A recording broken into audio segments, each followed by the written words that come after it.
আজকের কেকটা আমি একই ব্যাটার দিয়ে ২ ফ্লেভারের কেক বানিয়েছি। ভ্যানিলা এবং চকলেট কেক বানিয়েছি একই সাথে আরকি, একই ব্যাটার দিয়ে। এবং কেকটা আমি আমার ছেলের জন্মদিনে বানিয়েছিলাম আরকি। আসসালামু আলাইকুম। আমি শিল্পীস কুকিং অ্যান্ড ব্লগ থেকে সবাইকে স্বাগত জানাই। কাছে দূরে যে যেখান থেকে আমার ভিডিওটি দেখছেন, আশা করি ভালো আছেন। তো এখানে আমি প্রথমেই কেকের শুকনো উপকরণগুলো রেডি করে নিচ্ছি। যেহেতু আমি চকলেট এবং ভ্যানিলা দুটো কেক একসাথে বানাবো, তো প্রথমে আমি ভ্যানিলা কেকের শুকনো উপকরণগুলো রেডি করে নিলাম। এখানে প্রথমে আমি 1/2 টেবিল চামচ ময়দা নিয়েছি, 2 টেবিল চামচ কর্নফ্লাওয়ার নিয়েছি, 1 টেবিল চামচ বেকিং পাউডার নিয়েছি 1 চা চামচ ভ্যানিলা পাউডার আর 1 চা চামচের চেয়ে কিছুটা কম বেকিং সোডা। আর দিয়েছি 2 চা চামচ পরিমাণ গুঁড়ো দুধ। এই গুঁড়ো দুধটা টেস্টের জন্য। আর এখন আমি চকলেট কেকের উপকরণগুলো সেম মেজারমেন্টেই নিয়ে মিশিয়ে নিচ্ছি। এখানে শুধু বাড়তি চকলেট কেকের জন্য আমি 1 টেবিল চামচ কোকো পাউডার দিয়েছি। আমি তখন লবণ দিতে একটু ভুলে গিয়েছিলাম। তাই এখন খুবই সামান্য পরিমাণ লবণ দিয়ে দুটো উপকরণ নিয়ে আবার একটু মিশিয়ে নিলাম আরকি। যেহেতু হাফ চকলেট এবং হাফ ভ্যানিলা হবে, তাই এই উপকরণগুলো সমান ভাগেই নিতে হবে। আর এখানে আমি কেকের জন্য নিয়েছি ৬ টা ডিম। আর ৬ টা ডিমের এবার আমি কুসুমগুলো আলাদা করে নিয়েছি। আর ডিমের এই সাদা অংশটাকে এখন বিট করে নেব। সাধারণত ২ টা ডিমের সাথে হাফ কাপ পরিমাণ ময়দা নেওয়া যায়। তো আমি এখানে একেকটা কেকের বেঁচে আমার ৩ টা ডিম করে পড়েছে। আমি হাফ কাপ পরিমাণ আ ময়দা নিয়েছি আর ২ টেবিল চামচ পরিমাণ কর্নফ্লাওয়ার দিয়েছি। যেহেতু কর্নফ্লাওয়ার দিয়েছি তাই আমি ময়দার পরিমাণটা বাড়াই না। এখানে আমি কয়েক মিনিট বিট করার পরেই ডিমের যে সাদা অংশটা কিছুটা ফোমের মতো হয়েছে, তখন আমি ১ কাপ চিনি ৩ ভাগে অল্প, অল্প করে দিয়ে বিট করে নিয়েছি। আর এখন দেখেন অনেকটা ফোমের মতো হয়ে গিয়েছে। এবার আমি ডিমের যে কুসুমগুলো আছে, কুসুমগুলো ২ ভাগে দিয়ে দিব। তো আজকে আমি সবার কাছে সরি চেয়ে নিচ্ছি। যেহেতু আমার অনেক ঠান্ডা লেগেছে তাই ভয়েসটা একটু অন্যরকম শোনা যেতে পারে। তো সবাই ক্ষমা সুন্দর দৃষ্টিতে দেখবেন আরকি। আর আমার আজকের ভিডিওটা একটু বড় হয়ে গেছে। আশা করছি না টেনে ভিডিওটা দেখে নেবেন সবাই। কারণ একই ভিডিওতে দুটো কেকের বেস তৈরি করা, তারপর হচ্ছে ক্রিম ডেকোরেশন সব মিলিয়ে একটু কেকের ভিডিওটা আজকে বড় হয়ে গেছে। প্লিজ ভিডিওটা না টেনে ভিডিওটা দেখে নিবেন। আমি ডিমের কুসুম দিয়ে কিছুক্ষণ বিট করার পরে আমি হাফ কাপ পরিমাণ তেল দিয়ে দিয়েছিলাম। দিয়ে কিছুক্ষণ বিট করে এই তো আমার কেকের ফোমটা রেডি হয়ে গেছে। এবার আমি এই কেকের ফোমটাকে দুটো ভাগে ভাগ করে নিচ্ছি। যেহেতু ২ ফ্লেভারের কেক হবে, আমি আরেকটা বোলের মধ্যে অর্ধেকটা ব্যাটার ট্রান্সফার করে নিয়েছি। এবার আমি প্রথমেই হচ্ছে ভ্যানিলা কেকের যে ব্যাটারটা সেটা রেডি করে নেব। আর এখানে প্রথমে ভ্যানিলা কেকের ব্যাটারটাই রেডি করলে ভালো হবে। কেননা চকলেট কেকের ব্যাটারের মধ্যে চকলেট ইমালশন এবং কোকো পাউডার থাকবে। যদি আগে চকলেট কেকের ব্যাটারটা রেডি করি সেক্ষেত্রে আমাকে হ্যান্ড হুইস্ক, স্প্যাচুলা সবকিছু আবার চেঞ্জ করতে হবে। নতুবা ক্লিন করে নিতে হবে। তাই আমি প্রথমেই ভ্যানিলা কেকের ব্যাটারটা রেডি করে নিচ্ছি। তো আমি প্রথমে এই যে শুকনো উপকরণ দিলাম আর অল্প করে দুধ দিয়ে এই ব্যাটারটা রেডি করে নেব।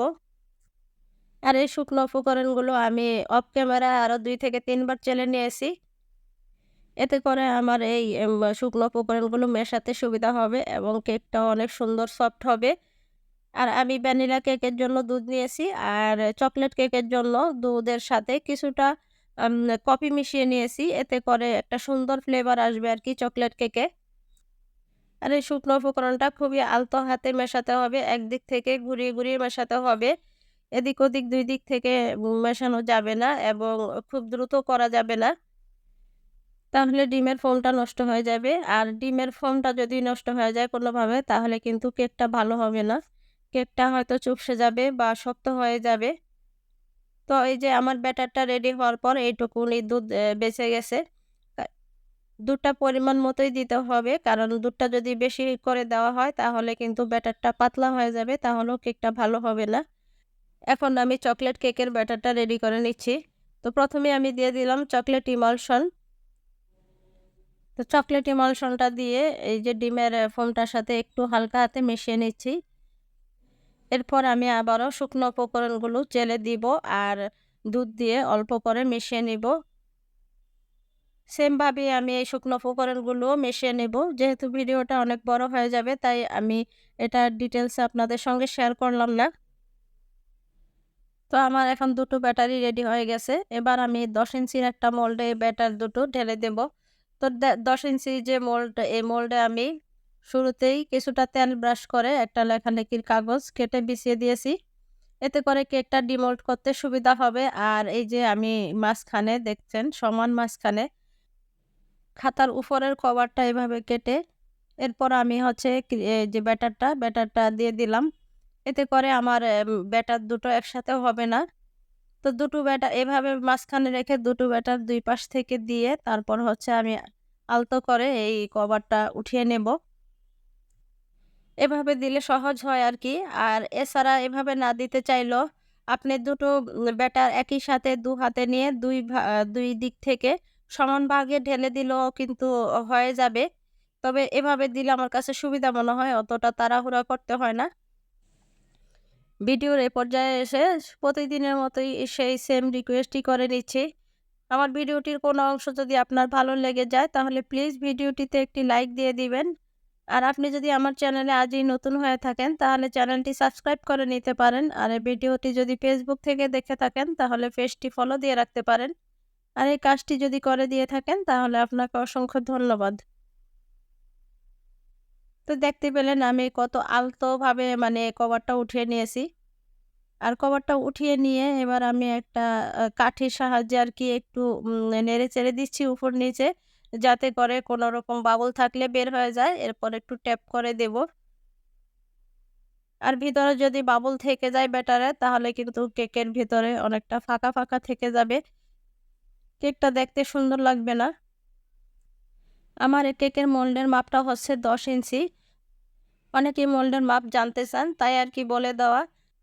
এই তো আমার কেকটা হয়ে গেছে। তো কেকটা রেডি হতে প্রায় মানে ইলেকট্রিক ওভেনে আমি ১৬০ ডিগ্রিতে ৫০ মিনিটের জন্য দিয়েছিলাম।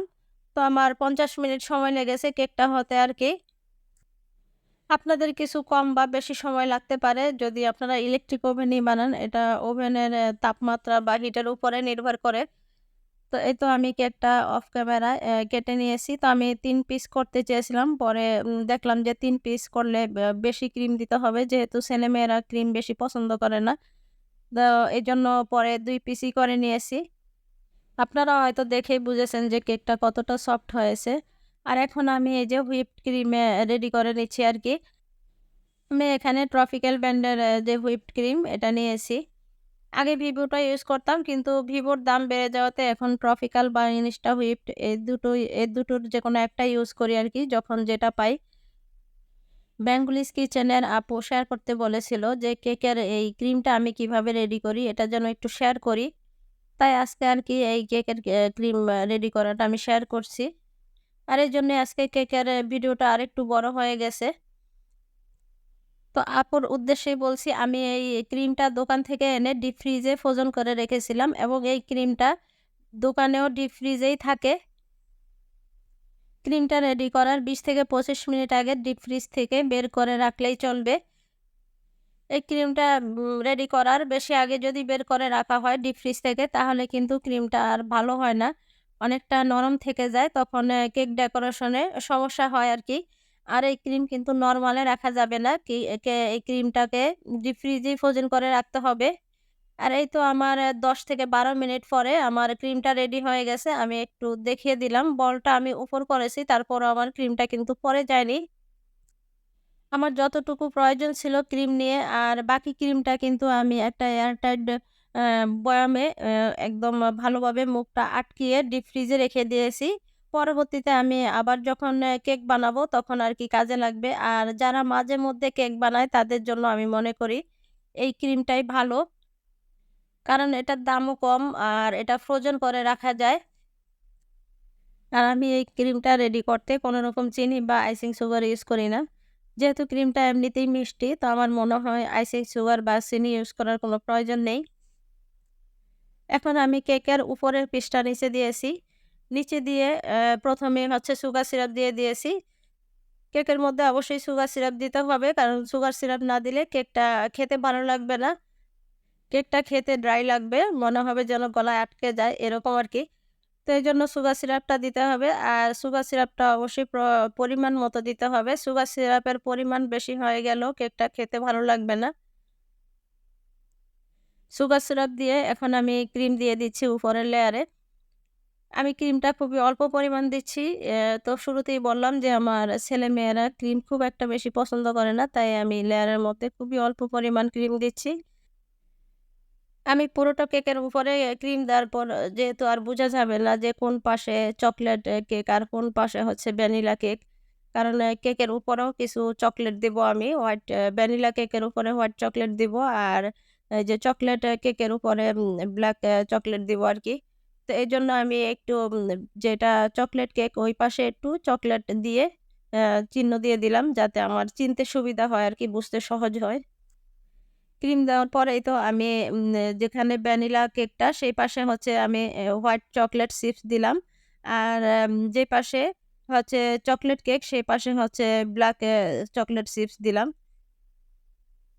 এই চকলেট চিপস গুলো আমার বড় মেয়ের খুব পছন্দ। ও বাচ্চাদের মতো বসে এগুলো খালিও খায়।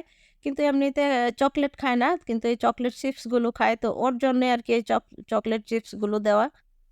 তো চকলেট চিপস দিয়ে এই তো আমি হচ্ছে ক্রাম পুডিং করে এখন কেকটা ২০ থেকে ২৫ মিনিটের মতো ফ্রিজে রেখে দেব। এতে করে আমার কেকটা পরবর্তীতে ফিনিশিং দিতে সহজ হবে আরকি। উপরে যে গুঁড়ি, গুঁড়ি ভাবটা এই কেকের এই গুঁড়ি, গুঁড়িটা বসে যাবে। আর এই ক্রাম পুডিং না করলে কেকের ফিনিশিং আনাটা একটু কঠিন হয়। আর যেহেতু আমি কেকে ক্রিম কম দেই এতে করে কেকের ফিনিশিং আনা আরেকটু কঠিন হয় আরকি। ছেলেমেয়েরা যেহেতু ক্রিম খুব একটা বেশি পছন্দ করে না। ওরা সবসময় কেক বানালে বলে, "আম্মু ক্রিম কম দিবে।" আর কেক ডেকোরেশনের সময় কেকের নিচের পিসটা উপরে দিলে কেকের ফিনিশিংটা আরো দ্রুত আসে। আর দেখতেও ফিনিশিংটা সুন্দর হয়। যেহেতু নিচের পিসটা সমান থাকে আর উপরের পিসটা একটু উপর-নিচ থাকে। তাই সবসময় চেষ্টা করবেন কেকের যে নিচের পিসটা উপরে দেওয়ার জন্য। আমি এখন একটা প্যালেট নাইফের সাহায্যে কেকের ফিনিশিংটা আনার চেষ্টা করছি। তো এটা একটু দেখে বুঝে নিতে হবে। আসলে এই কাজগুলো না চর্চার উপরে নির্ভর করে। যে যত বেশি এই কাজগুলো চর্চা করবে, সে প্রত্যেকটা কাজই যে যত বেশি ট্রাই করবে তার কাজগুলো তত বেশি নিখুঁত হবে।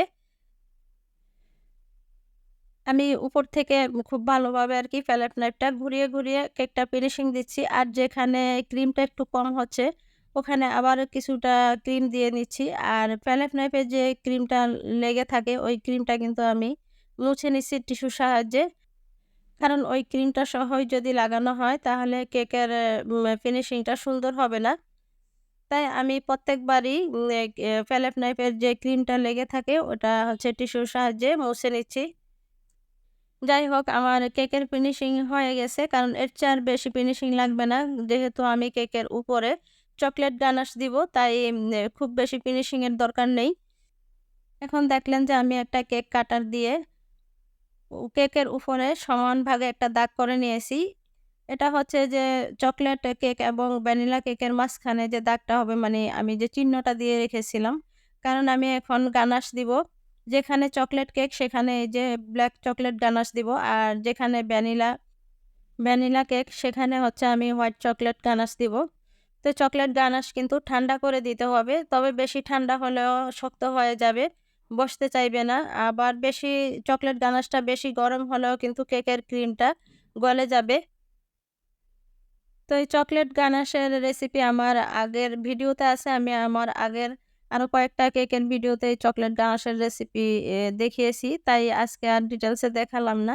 তবে আমার এই যে চকোলেট গানাশটা একটু ঠান্ডা হয়ে গেছে। এজন্য একটু ফিনিশিং আনতে সমস্যা হচ্ছে। যেটা বললাম আরকি, ঠান্ডাও করা যাবে না, আবার একদম গরম থাকা অবস্থায় দেওয়া যাবে না। চকোলেটের সঙ্গে হুইপড ক্রিম দিয়ে ওভেনে গরম করে নিয়ে নাড়াচাড়া করলেই কিন্তু চকোলেট গানাশ রেডি হয়ে যায়। হুইপড ক্রিম ছাড়াও খালি চকোলেট যদি ওভেনে দিয়ে গরম করে একটু চামচ দিয়ে নাড়াচাড়া করেন, সেক্ষেত্রেও কিন্তু চকোলেট গানাশ হয়ে যাবে। তো সেটা একটু ভারী হবে আরকি। আমার ২ সাইডেই চকোলেট গানাশ দেওয়া হয়ে গেছে। এবার আমি কেক বোর্ডে যে চকোলেট গানাশ করেছিল আমি এগুলো একটু ক্লিন করে নিয়েছি টিস্যু দিয়ে। এরপর আমি একটা নজল দিয়ে হালকা করে চাপ দিয়ে ডিজাইন করে নিয়েছি। আমি নিচে যে নজলটা দিয়ে ডিজাইন করেছি, উপরে ওই নজলেরই বড় ভার্সন যে নজেলটা ওটার নাম্বার হচ্ছে 336, ওটা দিয়ে আর কি উপরে ডিজাইনটা করে নিয়েছি। আর নিচে যে নজেলটা দিয়ে ডিজাইন করেছি ওটার কোনো নাম্বার নেই। এই যে আমি খুব সিম্পলভাবেই কেকটা ডেকোরেশন করে নিয়েছি। এখন এই ফুলগুলোর উপরে আমি একটা করে চকলেট চিপস দিয়ে দিব, এতে করে দেখতে আরও সুন্দর লাগবে। আমার কেকটা ডেকোরেশন হয়ে গেছে, এবার আমি কেকটা ফ্রিজে রেখে দেব। তো কেকটা আমি সকালে বানিয়েছিলাম, আর এই তো সন্ধ্যার সময় আমার ছেলে কেকটা কাটছে। তো আপনারা সবাই আমার ছেলের জন্য দোয়া করবেন। আল্লাহ যেন ওকে সুস্থ এবং নেক হায়াত দান করেন। আজকের মতো আমি ভিডিওটা এখানেই শেষ করছি। সবাই ভালো থাকবেন, সুস্থ থাকবেন। আল্লাহ হাফেজ। আসসালামু আলাইকুম।